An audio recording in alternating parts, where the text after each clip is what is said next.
2014 সালে হয়েছিল বিনা ভোট, 2018 সালে হয়েছিল রাতের ভোট, 2024 সালে আমরা দেখেছিলাম ডামি ভোট।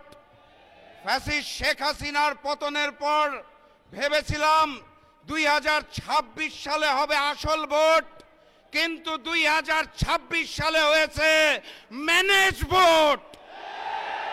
লন্ডন থেকে ওই মুফতি সাহেব এসে জনগণের সমর্থন আদায় করতে না পেরে প্রশাসনকে ম্যানেজ করে, ডিপ স্টেটকে ম্যানেজ করে, কমিশনকে ম্যানেজ করে, সরকারকে ম্যানেজ করে ম্যানেজ ভোট আয়োজন করেছে।